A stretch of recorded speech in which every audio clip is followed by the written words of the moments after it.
Brand image పెంచేలా ప్రశాంత వాతావరణంలో గణేష్ ఉత్సవాలు జరిగేలా చూడాలని రాష్ట్ర రవాణా బీసీ సంక్షేమ శాఖ మంత్రి పొన్నం ప్రభాకర్ సంబంధిత శాఖల అధికారులను ఆదేశించారు. ఎంసీఆర్ హెచ్ఆర్డీఏలో నిర్వహించిన గణేష్ ఉత్సవాలు 2025 సన్నాహక సమావేశంలో ముఖ్య అతిథిగా మంత్రి పొన్నం ప్రభాకర్ పాల్గొన్నారు. ఈ సందర్భంగా మంత్రి మాట్లాడుతూ రాష్ట్ర రాజధానిలో ఒక పెద్ద వేదికగా ఉత్సవ కమిటీల ఆధ్వర్యంలో గణేష్ ఉత్సవాలు చేపట్టనుండటంతో వివిధ శాఖల ఆధ్వర్యంలో చేపట్టనున్న పనుల ఏర్పాట్లు పక్కగా వేగవంతం చేయాలని మంత్రి అధికారులకు దిశానిర్దేశం చేశారు. తదుపరి శాఖల వారీగా పనులపై ఆయన సమీక్షించారు. గత సంవత్సరం కంటే ఘనంగా వేడుకలు నిర్వహించేందుకు ప్రభుత్వం అన్ని విధాలుగా సహకారం అందిస్తుందని అన్నారు. వేడుకలు సజావుగా జరిపేందుకు ముందస్తు ప్రణాళికతో ఎక్కడ కూడా ఇలాంటి సమస్యలు ఉత్పన్నం కాకుండా చూడాలని అన్నారు.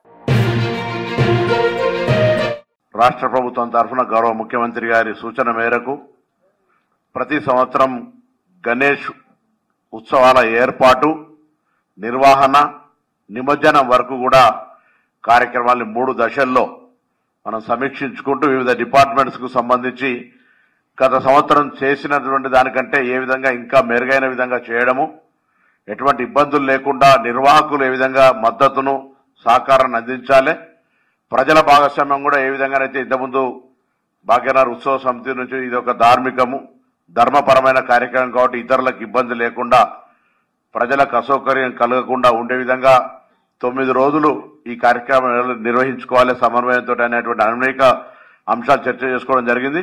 ప్రధానంగా శాంతి భద్రతలకు సంబంధించి, అదేవిధంగా ట్రాఫిక్ అనేటువంటి 2 పోలీసులకు సంబంధించి 3 కమిషనర్లతో పాటుగా అడిషనల్ డీజీ గారు ట్రాఫిక్ కు సంబంధించిన అందరూ కూడా మీకు ఎల్లవేళల అన్ని రకాలుగా డీసీపీ, ఏసీపీ, సిఐ స్థాయి దాకా కూడా అందుబాటులో ఉంటారు. ఎక్కడ కూడా హైదరాబాద్ సంబంధించినటువంటి బ్రాండ్ ఇమేజ్ కావచ్చు, రాష్ట్ర రాజధానికి సంబంధించిన విషయం లోపల ప్రజలందరి సహకారంతో శాంతి భద్రతలకు ఎక్కడ ఇబ్బంది లేకుండా మనం ముందు కొనసాగిస్తాం. ఇప్పుడు కూడా భవిష్యత్తులో కూడా అటువంటి కార్యక్రమాన్ని కొనసాగించే విధంగా అందరి సహకారాన్ని తెలంగాణ రాష్ట్ర ప్రభుత్వం అడుగుతోంది. అదేవిధంగా ప్రధానమైన బాధ్యత ఇప్పుడే జిహెచ్ఎంసీ కమిషనర్ గారు, మేయర్ గారు ఇప్పటికే స్థానికంగా వాళ్ళు ఇంటర్నల్ అడ్మినిస్ట్రేటివ్ రివ్యూస్ చేసుకున్నారు. దాని ప్రకారంగా వారు ఒక షెడ్యూల్ తయారు చేసుకోవడంతో పాటుగా కొంత మీకు అందరికీ కూడా సమాచారం ఉండే విధంగా ఒక పుస్తకాన్ని కూడా రిలీజ్ చేస్తా ఉన్నారు. ఇది అందరూ కూడా ఉపయోగపడుతుంది, ఒక హ్యాండ్ బుక్ లాగా. కాబట్టి ఎక్కడైనా ఇది ఎందుకంటే శానిటేషన్ తో పాటుగా ఈరోజు వర్షాలు పడతా ఉన్నాయి, మీరు కూడా చూస్తా ఉన్నారు. చాలా జాగాల్లో రోడ్స్ ఇబ్బంది అయింది. మరి వర్షం వెలవక ముందు వేస్తే కూడా దానికి లాభం లేనటువంటి పరిస్థితి. మనం తేవడం గణేశుని తెచ్చేదాకా కూడా కొంత ఇబ్బంది కలుగుతోంది. తీసుకుపోయే నాటి వరకు వర్షం లేకపోతే అన్ని కూడా పూర్తి చేయగలుగుతాం. కానీ కొంత మీరు కూడా వాస్తవ పరిస్థితిని జరుగుతున్నటువంటి ఈ సీరియల్ రెయిన్ ఫాల్ వల్ల జరుగుతున్న కొంత డిస్టర్బెన్స్ లేదు. మంచిగా రోడ్డు అద్భుతంగా ఉన్నాయని చెప్పలేదు. ఎందుకంటే వర్షంతో రోడ్డు చెడిపోవడము, ఈ యొక్క డాంబర్ కు దానికి ఉన్నటువంటి వైరుధ్యం ఏంటంటే కొంత చిన్న ఒక హోల్ పడితే మొత్తం వాటర్ దాన్ని తినేస్తుంది. ఆ విధంగా కొంత రోడ్లకు ఇబ్బంది ఉన్నది. దాన్ని ఎంత వీలైతే అంత రిపోర్ట్ చేసి అదనపు నిధులు తీసుకోనైనా వీలైనంత వరకు మనం దాన్ని మళ్లీ నార్మల్ కండిషన్ తెచ్చే ప్రయత్నం చేయడానికి ప్రభుత్వం వారికి ఆల్రెడీ సూచన చేసింది. వారు కూడా కార్యాచరణలో ఉన్నారు. మిగతా డిపార్ట్మెంట్స్ అందరికీ కూడా అది ఇన్ఫర్మేషన్ కావచ్చు, కల్చరల్ కావచ్చు, ఎండోమెంట్ కావచ్చు, కొంత భక్తికి సంబంధించిన అంశాలు ఈ విధంగా మనం అంటే కర్టెన్ రైజర్ దీనికి సంబంధించిన చరిత్ర, గణేశుడు లేదా పాటలు, ఇతరాతర అన్ని కార్యక్రమాలను కూడా ఒక ధార్మికంగా ఈ సమాజానికి ఉపయోగపడే విధంగా ఉండేటువంటి కార్యక్రమాలు చేయాల్సింది కూడా ఈ సందర్భంగా కోరుతా ఉన్నాం. దాని తర్వాత వాటర్ వర్క్ సంబంధించి కావచ్చు, ఎన్విరాన్మెంటల్ సంబంధించి కావచ్చు, లేకపోతే ఇంకా ఇతరాతర అన్ని డిపార్ట్మెంట్ R&Bకి సంబంధించి కూడా ఇంతకుముందే వస్తుంటే నాగేందర్ గారు చెప్తా ఉన్నారు. ఖైరతాబాద్ సంబంధించి ఎప్పుడు వాళ్ళు చేస్తున్నటువంటి వాళ్ళు ఎక్కువ బారికేడింగ్ వాళ్ళు లోకల్ గా వాళ్ళతో ఎప్పుడు ఇయర్స్ టుగెదర్ వాళ్ళే చేస్తా ఉన్నారు. కొంత ఎక్కువ వర్క్ కూడా వాళ్ళతో చేసుకుంటారు. వాళ్ళు ఆ దేవుని పేరు మీద కాబట్టి దాని మీద వాళ్ళు చెప్తా ఉన్నారు. అది కూడా కొంత కోఆర్డినేషన్ చేసుకోండి. ఎక్కడైనా అందరు సహకారం, ఇది ఎవరిదో ప్రభుత్వం చేస్తుంది, ప్రభుత్వందే బాధ్యత కాదు. మండపాలు మేము పెడతాం, మండపాలు మీదే బాధ్యత కాదు. అందరం కలిసి సమన్వయంతో చేసుకునేటువంటి పండుగ అది. విఘ్నేశ్వరుడు ఎటువంటి విఘ్నాలు లేకుండా జరుపుకునే బాధ్యత కూడా ఆ విఘ్నేశ్వర స్వామిది. ప్రభుత్వం తరఫున కూడా విఘ్నేశ్వరునికి ప్రార్థన, మేమందరూ కూడా ఎటువంటి విఘ్నాలు లేకుండా. ఎందుకంటే చిన్న పొరపాటు వల్ల చూస్తా ఉన్నాం మనం ఈ మధ్య ప్రాణాలు 4-5 సంఘటనలు ఏ విధంగా కోల్పోయినామో. దీనికి ఎవరిని బాధ్యులు, ప్రభుత్వాన్ని నిర్లక్ష్యం కానీ లేదా నిర్వాహకుల నిర్లక్ష్యం అని అనడానికి లేదు. మనందరం కొంత జాగ్రత్త తీసుకోవడానికి కొరకు సంబంధించి మన చేతిలో ఉన్న అంశాన్ని కొంత చెప్పడం ద్వారా ఒకటో రెండో ప్రాణాలు నష్టం జరగకుండా చూడగలిగితే కూడా అదొక గొప్ప మంచి పని కాబట్టి ఆ విధంగా ఉండాలని సందర్భంగా కోరుతూ మరి దాదాపు 1,00,000 విగ్రహాల పైన 3 పోలీస్ కమిషనరేట్ల పరిధిల నుంచి వస్తాయి. దాదాపు 60-70 అందులో ట్యాంక్ బండ్కే వస్తాయి. 50,000 పైన ఓన్లీ హైదరాబాద్, దాదాపు 50,000 హైదరాబాద్ సిటీ నుంచి అటు నుంచి ఇటు నుంచి ఒక 10,000 చొప్పున 60-70 వచ్చి మిగతా అక్కడ లోకల్లో నిమజ్జనం చేసుకుంటా ఉన్నారు. సో ఈ కార్యక్రమం లోపల సమన్వయం చేయడానికి గతంలో కూడా చాలా స్పష్టంగా క్రేన్స్ ఏదైనా ఇబ్బంది అయితే మెకానిక్ ను ఒక కంట్రోల్ రూమ్ ఏర్పాటు చేసుకొని డ్రైవర్ కు సంబంధించి కానీ ఆ క్రేన్ నడిపేటువంటి వాళ్ళకు సంబంధించి షిఫ్ట్ డ్యూటీ మేనేజ్మెంట్ కావచ్చు, లేకపోతే లారీస్ కు సంబంధించి వాళ్ళకి ప్రొవైడ్ చేసే వెహికల్స్ ఇష్యూ కావచ్చు, ఎక్కడ కూడా ఎటువంటి ఏ డిపార్ట్మెంట్ రెస్పాన్సిబిలిటీ వాళ్ళదే.